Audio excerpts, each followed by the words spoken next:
पनवेलमध्ये देखील भाजपचा एक नगरसेवक बिनविरोधपणे निवडला गेलेला आहे। शेतकरी कामगार पक्षाच्या उमेदवाराचा अर्ज हा छाननीच्या दरम्यान बाद झाला आणि त्यामुळे भाजपच्या उमेदवाराला लॉटरी लागली आहे। भाजपचे नितीन पाटील हे बिनविरोध सध्या विजयी झालेत।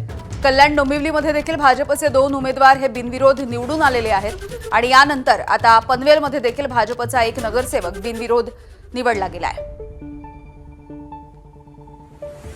विनायक पाटील आमचे प्रतिनिधी माहिती देतील। विनायक, आपण पाहतो की पनवेलमध्ये आहे ते भाजपासाठी या ठिकाणी खुशखबर आहे, कारण आपण पाहतो की भाजपच्या हा नितीन पाटलांचा बिनविरोध आहे तो निवडणुकीमध्ये विजय झालेला आहे।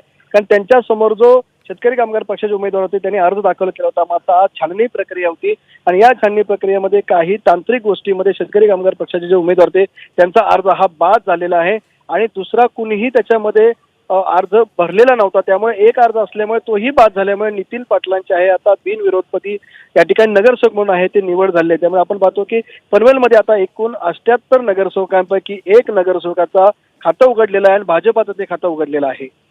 अगदी विनायक, धन्यवाद माहितीसाठी।